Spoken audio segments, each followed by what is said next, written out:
يا صباح الخير، يا صباح الهنا، يا صباح اللبن الحليب، عاملين ايه؟ وحشتوني وحشتوني وكمان مرة وحشتوني. يا رب النهاردة يعجبكم فيديو النهاردة كده، يعجبكم ويبقى حلو وخفيف ويعجبكم زي ما عجبني.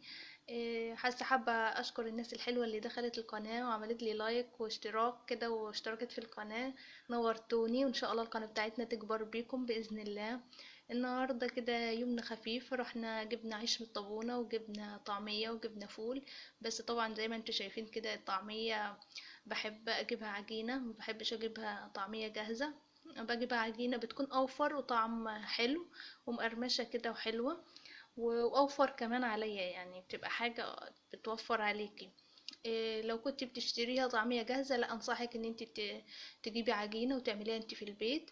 هتكون حلوة وهتوفر عليكي وهتعمل معاكي كذا، يعني كمية، هتعمل معاكي كمية حلوة.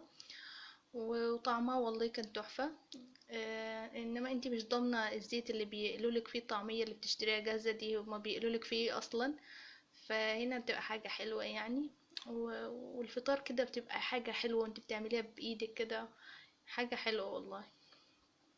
فحبيت اصور لكم يومي من الاول، عشان حبايب قلبي اللي بيطلبوا مني اصور لهم يومي كده كله، روتين اليوم كله باذن الله. النهارده كده يوم حلو يعجبكم.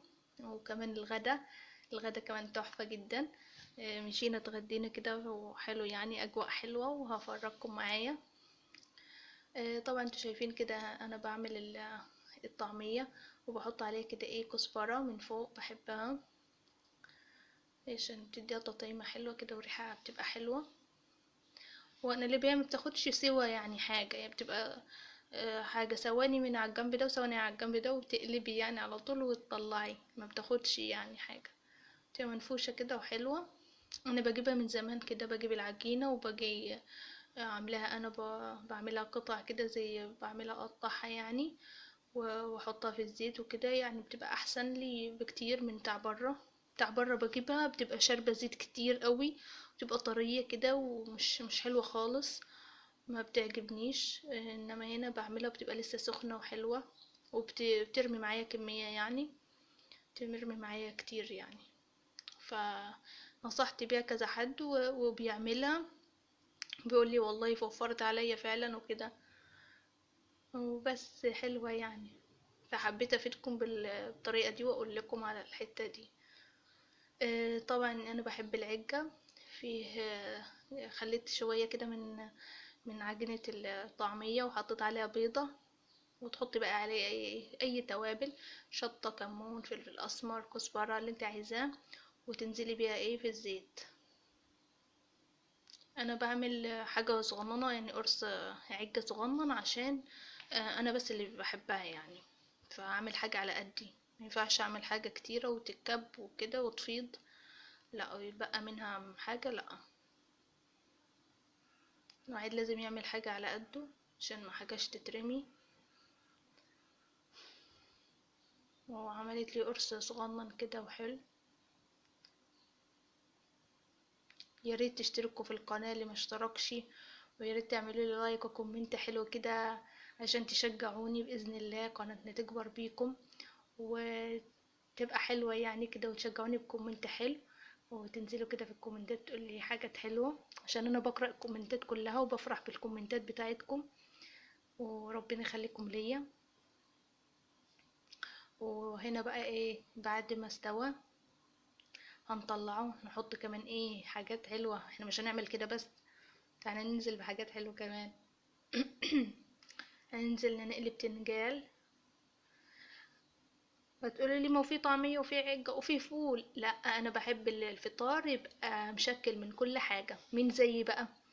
اللي زي كده بيحب الفطار ده ويبقى مشكل ينزل في الكومنتات يقول لي انا زيك. حلو جدا، بحب الفطار يبقى كده كامل متكامل. وعلى الجنب التاني بقى حطينا عليه طاسة على النار وحطينا فيها فول.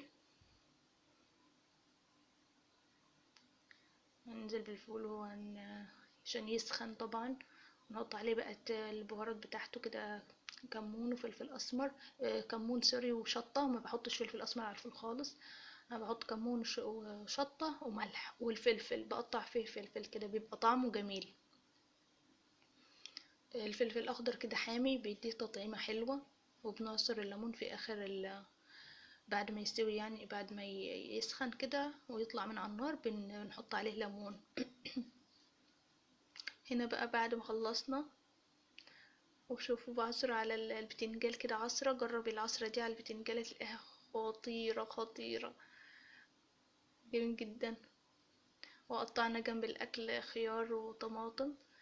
بصوا بقى يا جماعة، الفطار ده عظمة عظمة. حطينا العيش وكل حاجة كده حلو. أنا بحب الفطار ده مع العيش الطري اللي لسه جاي. بصوا طيب الجمال، والله بجد كان فطار يستاهل بقكم، جميل جدا. فطرنا بقى طبعا. وبعد ما فطرنا، اخت جوزي ربنا يخليها لنا يا رب، قالت لي ايه، قالت لنا بقى ايه، انا عازمكم على حاجة حلوة، تعالي يلا انا بجهز، تعالي كده عشان نتغدى مع بعض. فقلت لها ماشي، جزاكم الله كل خير ومشينا. حبيت بس اصور لكم القمر ده. الغيط كان بتشرب وصديق الفلاح، فحبيت اصور لكم المية والجمال ده كله. فمشيت لقيتهم بقى ايه مقطعين الفراخ شاورما، هيعملوا شاورما. والشاورما دي متبلينها طبعا زي ما انتم شايفين، قطع كده لا كبيره ولا صغيره، حلوه. ومتبلينها بقى بعلبه زبادي، عليها معلقه صلصه، عليها كمون وفلفل اسمر وشطه وملح ومكعب ماجي. وقلبينهم كويس وتبلوا الفراخ كده كويس فيها. وجو بقى ايه، ادوها صدمه في معلقتين زيت على النار كده، نار سخنه، وعطوها صدمه. وبس كده.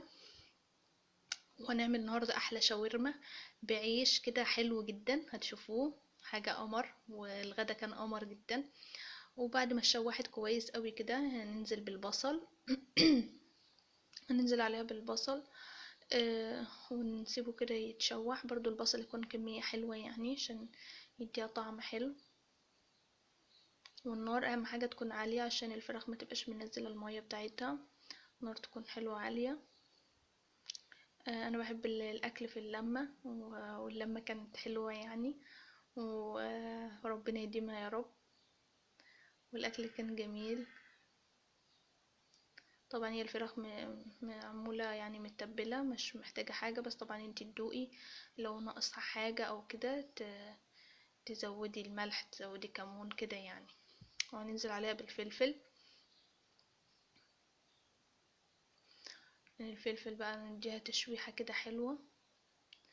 ونعمل كمان تومية. التومية يا بنات، في ناس طلبتها مني، سامحوني، يا التومية لقيتهم عاملينها فما اتصورتش وهي بتتعمل، سامحوني. ان شاء الله بعملها لكم بقى انا. بس اقول لكم على الطريقة. التومية بتحتاج علبة زبادي او 3 معالق زبادي في الخلاط، وتحطي عليهم ربع كوباية من الزيت، معلقتين كبار خل، 4 أو 5 فصوص توم كبيرة يعني، توم كبير، الفص يكون كبير.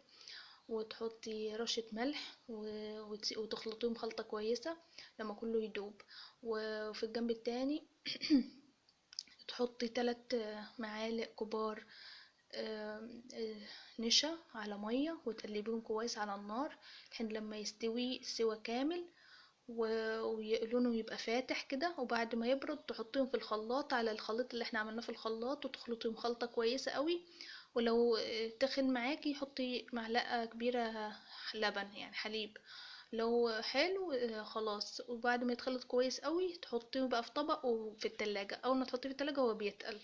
وهي دي التومية، مفيش اسهل من كده، والطعم خرافة. هنا بقى بنقطع العيش. العيش ده يا بنات اسمه خبزة ليبية، جميلة جدا، مهوش مش فينو خالص يعني، ده خبزة ليبية.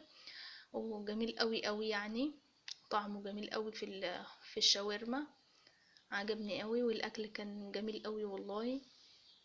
ان شاء الله تجربوه ويعجبكم باذن الله. هنا بقى بنعمل السندوتشات بنعبيها. كانت وليمة شاورما يعني، كانت وليمة بمعنى الكلمة، بس كان طعمها تحفة. الاكل حلو في اللمة. انا من الناس اللي بحب اللمة والاكل في اللمة وكده. صراحة يعني كان حلو. بس وعملنا التومية كده صورتها. طبعا انتوا شطورين وهتعملوا التومية بنفس الطريقة اللي انا قلتلكم عليها، ما تنسيش حاجة، وبإذن الله تطلع من تحت ايديك قمر، وربنا يحسن ما بين ايديكم يا رب، وبألف هنا اللي هيجربها. هنا طبعا بنعمل الكمية كلها. بجد كانت تحفة تحفة. والخبزة الليبية دي جميلة قوي. جميلة يعني أحسن من الفينو في طعمة الشاورما. الفينو مش حلو. زي الخبزة الليبية دي جميل قوي.